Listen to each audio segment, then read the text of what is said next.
दोस्तों, स्वागत है आपका हमारे चैनल में। कहानी सुनने से पहले चैनल को सब्सक्राइब बिल्कुल मत कीजिएगा। पहले कहानी सुनिए, अच्छी लगे तो सब्सक्राइब किए बगैर मत जाइएगा। आज की कहानी है प्यार ही प्यार। मेरी कक्षा में पढ़ने वाली नीति मेरे बेंच से दाईं वाली पंक्ति में 2 बेंच आगे बैठती थी। वह दिखने में साधारण थी, पर उसमें दूसरों से हटकर कुछ ऐसा आकर्षण था कि जब मैंने पहली बार उसे देखा तो बस देखता ही रह गया। वह अपनी सहेलियों के साथ हंसती खिलखिलाती रहती और मैं उसे चोरी छुपे देखता रहता था। नीति मेरी जिंदगी में उम्र के उस मोड़ पर, जिसे किशोरावस्था कहते हैं और जो जवानी की पहली सुबह के समान होती है, उस सुबह की रोशनी बनकर आई थी। वह उस सुखद परिवर्तन ने मेरे जीवन में जैसे रंग भर दिया था, प्यारा सा रंग बिरंगा रंग। मैं हमेशा अपने में मस्त रहता, पढ़ाई में भी मेरा ध्यान पहले से अधिक रहता। मम्मी पापा टोकते उससे पहले ही मैं पढ़ने बैठ जाता और सुबह सुबह स्कूल जाने के लिए हड़बड़ा कर उठता। आज सोचता हूँ तो लगता है काश वक्त वहीं ठहर जाता तो कितना बढ़िया होता। नीति मुझसे कभी जुदा न होती, पर जीवन के सुनहरे दिन कितने जल्दी बीत जाते हैं, हमें पता ही नहीं लगता। मेरा स्कूली जीवन कब पीछे छूट गया पता ही नहीं चला। मैट्रिक की परीक्षा के बाद नीति जैसे हमेशा के लिए मुझसे जुदा हो गई। मैं उसके घर का पता जानता था, लेकिन जब वह पता चला कि नीति कॉलेज की पढ़ाई के लिए अपने मामा के यहाँ चली गई है तो मैं चाह कर भी कुछ नहीं कर सका। मेरे पास कुछ था तो बस उसकी यादें, जिसे मैं संभाल के रखना चाहता था।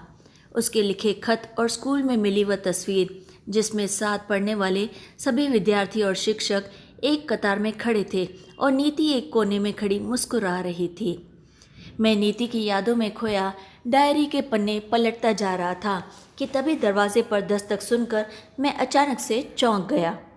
नज़रें उठाकर देखा तो सामने नैना खड़ी थी। अचानक उसे देखकर मैं बुरी तरह से हड़बड़ा गया। कहिए, क्या बात है? मैंने डायरी बंद करते हुए कहा। क्या मैं अंदर आ सकती हूँ? नैना मेरी मनोस्थिति भांपकर मुस्कुराते हुए बोली। हाँ हाँ, आइए ना, बैठिए। मैंने जैसे शर्मा कर कहा। मैंने आपको डिस्टर्ब कर दिया क्या? शायद आप कुछ लिख रहे थे। नैना डायरी की ओर देख रही थी। बस डायरी है, मैंने डायरी पर हाथ रखते हुए कहा। अरे वाह, आप डायरी भी लिखते हैं? क्या मैं देख सकती हूँ? नैना की आंखों में पता नहीं क्यों एक चमक आ गई थी। किसी की पर्सनल डायरी नहीं देखनी चाहिए, इसलिए मैं आपको तो नहीं दे सकता, मैंने मुस्कुराकर मना करने के उद्देश्य से कहा, क्योंकि वैसे भी वह डायरी में उसे नहीं दिखा सकता था। क्या हम इतने गैर हैं?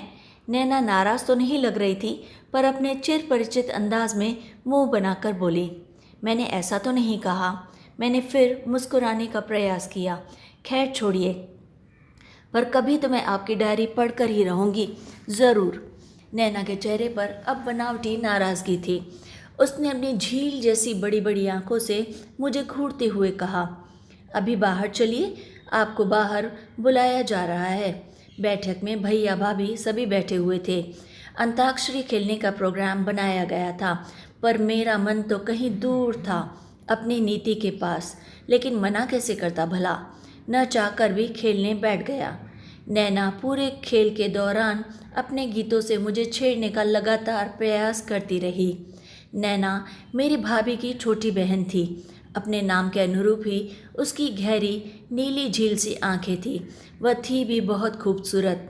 उसके चेहरे से हमेशा एक आभा सी फूटती रहती थी। उसके काले घने चमकदार बाल कमर तक अटखेलियाँ करते रहते। वह हमेशा चंचल हिरनी के समान फुदकती रहती थी पूरे घर में। वह बहुत ही मिलनसार और बिल्कुल खुले दिल की लड़की थी। यही वजह थी कि उसे सब बहुत ज़्यादा पसंद करते थे, और मजाक में ही सही, पर सभी ये कहते, इस घर की छोटी बहू कोई बनेगी तो सिर्फ नैना ही बनेगी। मैं सुनकर बिना किसी प्रतिक्रिया के चुपचाप रह जाता, पर कभी कभार ऐसा लगता जैसे मेरी इच्छा, मेरी भावनाओं से किसी को कोई फर्क नहीं पड़ता। और मैं आखिर कर भी क्या कर सकता था? आखिर मेरी भाभी की छोटी बहन जो ठहरी, और फिर भैया का डर। घर आई मेहमान को नाराज़ तो नहीं कर सकते, इसलिए चुपचाप ये सब बातें देखकर भी अनदेखा करना पड़ता था। इसके अलावा मेरे पास कोई चारा नहीं था। लेकिन कभी कभी मेरा मन काफ़ी उदास हो जाता था। करता भी क्या, किसी से अपने दिल की बात भी नहीं कह सकता था। ऐसे लगता था जैसे मेरी भावनाओं से किसी को कोई लेना देना ही नहीं है। पर मैं दोष देता तो भी किसे देता?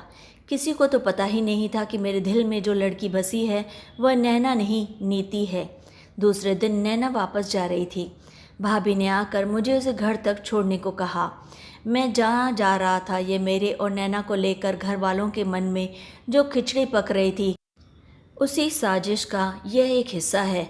पर अंदर ही अंदर मैं खुश भी था। मैं मन ही मन सोच रहा था, आज रास्ते में नैना के सामने सारी बातें स्पष्ट कर दूंगा। नैना मेरे पीछे चिपक कर गाड़ी पर बैठी हुई थी। मैं आदतन सामान्य गति से मोटरसाइकिल चला रहा था। वह अपनी हरकतों से मुझे बार बार छेड़ने का प्रयास कर रही थी। मैं चाहकर भी उसे टोक नहीं पा रहा था। वह बीच बीच में नदिया के पार फिल्म का गाना गुनगुनाने लगती और रास्ते भर तरह तरह की बातों से मुझे उकसाने का लगातार प्रयास करती रही। पर मैं थोड़ा बहुत जवाब देने के अलावा बस कभी कभार मुस्कुरा देता। जब हम शहर की भीड़ भाड़ से बाहर खुली सड़क पर निकले तो दृश्य भी नदिया के पार फिल्म के जैसा ही था। बस अंतर इतना था कि मेरे पास बैलगाड़ी की जगह मोटरसाइकिल थी। सड़क के दोनों किनारे कतार में खड़े खड़े बड़े बड़े पेड़ थे। सामने दोनों तरफ खेतों में लहलहाती फसलें और वनों से आच्छादित पहाड़ियों की श्रृंखलाएं नजर आ रही थी। बड़ा ही मनोरम दृश्य था। मेरा मन अनायास ही उमंग से भर उठा। लगा जैसे नैना का साथ देकर मैं भी कोई गीत गुनगुनाऊं। पर अचानक नीति का ख्याल आते ही मैं फिर से गंभीर हो उठा। मैंने मन ही मन तय कर लिया था और यह सोचा कि मुझे नीति के बारे में नैना को स्पष्ट बता देना चाहिए। पर पता नहीं क्यों मेरा दिल ज़ोरों से धड़कने लगा। बहुत कोशिश के बाद किसी तरह खुद को संयत करते हुए मैंने कहा, नैना जी, मैं आपसे एक बात करना चाहता हूँ। जी? शायद नैना ठीक से सुन नहीं पाई थी। मैंने मोटरसाइकिल की गति अब थोड़ी सी धीमी कर दी और उसके बाद फिर से कहा, मैं आपसे एक बात कहना चाहता हूँ।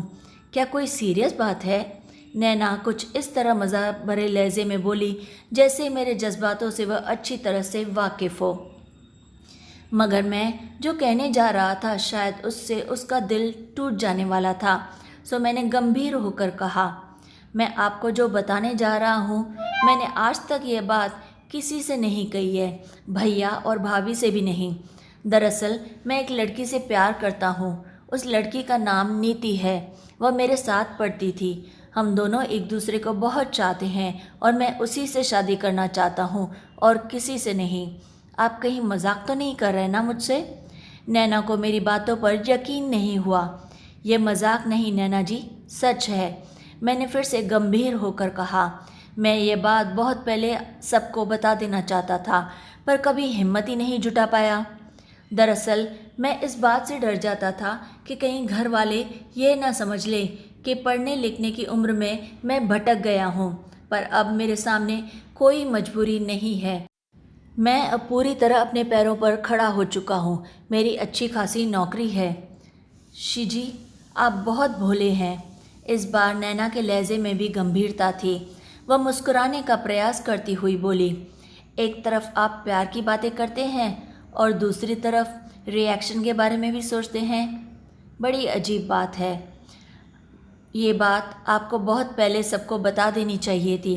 मुझे पूरी उम्मीद है कि आपकी पसंद पूरे घर को पसंद आएगी। फिर बात जब शादी की हो तो मेरे विचार से अपने दिल की ही बात सुननी चाहिए। आपने बिल्कुल सही फैसला लिया है, क्योंकि यह पल दो पल का खेल नहीं बल्कि ज़िंदगी भर का सवाल होता है। नैना सहजता से बोलती गई। ऐसा लग रहा था जैसे मेरे मन की बात जानकर उसे कोई खास फर्क ना पड़ा हो। इस तरह उसके सहयोगात्मक भाव से मेरे दिल का बोझ एक तरह से उस दिन हट गया। और फिर मैंने सोचा वह खुद ही भाभी को भी यह बात बता देगी। नैना को घर छोड़ने पर लौटते वक्त मेरे मन में हल्कापन था, लेकिन अंदर कहीं खामोशी सी छाई हुई थी। पता नहीं क्यों नैना की आंखों से जो दर्द विदा लेते वक्त झलका था, मुझे बार बार अंदर ही अंदर कचोट रहा था। हालांकि इसमें मेरी कोई गलती नहीं थी। रात को खाना खाकर मैं जल्दी ही बिस्तर पर लेट गया, क्योंकि सुबह किसी भी हालत में मुझे नीति के पास जाना था। लेकिन नींद आ ही नहीं रही थी, बस लगातार बिस्तर पर करवटें बदलता रहा। मन में तरह तरह के विचार आ और जा रहे थे। इसी उधेड़-बुन में कब नींद आ गई मुझे पता ही नहीं चला। सुबह घर के सामने स्थित पीपल के पेड़ से आ रही चिड़ियों की चहचहाट से मेरी नींद खुल गई। चादर हटाकर देखा, प्रभात की लाली खिड़की में लगे कांच से छन छन कर कमरे के अंदर आ रही है। आज शायद मैं देर से सोने के बावजूद जल्दी उठ गया था, क्योंकि देर होने पर माँ जगाने ज़रूर आती थी। मैं उठकर चेहरे पर पानी छिड़ककर कुल्ला करके अपने कमरे से निकला। बैठक में मेज़ पर अखबार पड़ा हुआ था। आदतन अखबार लेकर कुर्सी पर वहीं पर बैठ गया और हमेशा की तरह खबरों की हेडलाइन पढ़ते हुए अखबार के एक पन्ने पलटने लगा। तभी अचानक मेरी नज़र अखबार में छपी एक खबर पर अटक गई। मोटे मोटे अक्षरों में साफ साफ लिखा था, थाना परिसर में प्रेमी प्रेमिका परिणय सूत्र में बंधे। हेडलाइन पढ़कर मेरा दिल धक से रह गया। नहीं, ऐसा नहीं हो सकता, मैंने सोचा। खबर कोई अनोखी या विचित्र थी, ऐसी बात नहीं थी। लेकिन जो तस्वीर छपी थी, मैंने एक दीर्घ श्वास लेकर पढ़ना शुरू किया। वह नीति की थी। खबर में उसके घर का पता ठिकाना स्पष्ट रूप से लिखा हुआ था। यहाँ तक कि वह लड़का भी उसके मामा के मोहल्ले का ही था। दोनों के बीच 2 साल से प्रेम संबंध चल रहा था। घर वालों के विरोध के चलते दोनों ने भागकर थाने आकर शादी कर ली थी। खबर पढ़कर मैं बुरी तरह से सन्न रह गया। मुझे अब भी यकीन नहीं हो रहा था कि नीति ऐसा कुछ कर सकती है। मैंने मन ही मन अपने आप से ये प्रश्न किया, अगर इस लड़के के साथ ये उसका प्रेम है, तो 4-5 साल पहले मेरे साथ जो हुआ था वह क्या था? क्या 4-5 साल का अंतराल किसी के दिल से किसी की याद, किसी का प्यार भुला सकता है?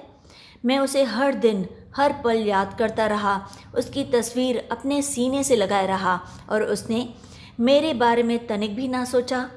क्या प्यार के मामले में भी किसी का स्वभाव ऐसा हो सकता है कि उस पर विश्वास करने वाला अंत में बेवकूफ़ बनकर रह जाए? मैंने तो अब तक सुना था प्यार का दूसरा नाम इंतज़ार भी होता है, पर उसने मेरा इंतज़ार तक नहीं किया। मेरा मन घृणा और दुख से बुरी तरह से भर उठा। मैं किसी तरह खुद को संभालते हुए अखबार को कुर्सी पर ही रखकर धीरे धीरे वहाँ से उठा और अपने कमरे में जाकर फिर से बिस्तर पर लुढ़क गया। ऐसा महसूस हो रहा था जैसे मैं निष्प्राण हो गया हूँ। मेरे अंदर कोई ताकत नहीं बची थी, जैसे मैं दुनिया का सबसे दीन आदमी हूँ। आंखों से अपने आप आंसू छलके जा रहे थे। सामने टेबल पर वही तस्वीर थी, जिसमें नीति अब भी मेरी ओर देखकर मुस्कुरा रही थी, जैसे मेरे जज्बातों से, मेरे दिल के दर्द से उसे कोई लेना देना ना हो। जी में आया तस्वीर को उठाकर खिड़की से बाहर फेंक दूं कि तभी माँ चाय लेकर कमरे में आ गई। अरे, तू फिर से सो रहा है क्या? अभी तो पेपर पढ़ रहा था। मैंने झट अपने चेहरे पर हाथ रखकर पलकों पर उंगलियां फिराते हुए जानबूझकर अपने आंसू छिपाते हुए कहा, नहीं नहीं, बस सिर थोड़ा भारी लग रहा है। रात को देर से सोया होगा, पता नहीं रात भर जागकर क्या लिखता रहता है। चल उठ, चाय पी ले, इससे थोड़ी राहत मिलेगी और सर दर्द भी कम होगा। चाय का कप हाथ में थमाकर मेरे माथे पर स्नेहपूर्वक हाथ फेरते हुए माँ ने कहा, तेल लाकर थोड़ी मालिश कर देती हूँ। नहीं माँ, ठीक है, वैसा दर्द नहीं है, शायद देर से सोया था इसलिए ऐसा लग रहा है। मैंने फिर बात मना कर कहा। माँ जब कमरे से निकल गई तो मैं किसी तरह अपने आप को समझाने की कोशिश करने लगा, पर दिल में उठ रही टीस जैसे लगातार बढ़ती ही जा रही थी। मन कह रहा था, जाकर एक बार उस बेवफा से मिल आओ। आखिर उसने मेरे साथ ऐसा क्यों किया? क्या वह इंतज़ार नहीं कर सकती थी मेरा? उन वादों कस्मों को वह कैसे भूल गई जो हमने स्कूल से विदाई की उस आखिरी घड़ी में एक साथ एक दूसरे के सामने खाई थी? कैसे भूल सकती है वो ये दिन? न चाहते हुए भी मेरे मन में रह रह कर सवाल उठ रहे थे। अपने आप को समझाना मेरे लिए लगातार मुश्किल होता जा रहा था। मन की पीड़ा जब बर्दाश्त से बाहर होने लगी तो मैं फिर से बिस्तर पर लेट गया। उसी वक्त अचानक भाभी मेरे कमरे में आई। उन्हें अचानक सामने देखकर मैं बुरी तरह से घबरा गया। किसी तरह अपने मनोभाव छिपाकर मैं बिस्तर से चुपचाप उठा। कुछ देर पहले भाभी के मायके से फ़ोन आया था। नैना की तबीयत बहुत ज़्यादा ख़राब थी। वह कल ही तो यहाँ से गई थी। अचानक पता नहीं उसे क्या हो गया। भाभी उसके बारे में काफ़ी चिंतित थी। भैया को ऑफिस के लिए ज़रूरी काम से कहीं बाहर जाना था, इसीलिए मुझे भाभी के साथ नैना को देखने जाना पड़ा। नैना बिस्तर पर चुपचाप पड़ी हुई थी। कुछ देर पहले डॉक्टर दवाई देकर गया था। वह अभी भी बुखार से तप रही थी। उसकी आंखें सूजी हुई थी। देखकर ही लग रहा था जैसे वह रात भर रोई हो। मैं सामने कुर्सी पर चुपचाप बैठा था। भाभी उसके पास बैठी उसके बालों को सहला रही थी। नैना बोली तो कुछ नहीं, पर उसकी आंखों से छलछला रहे आंसू पूरी कहानी बयां कर रहे थे। सारा माजरा समझकर भाभी मुझे किसी अपराधी की तरह घूरने लगी।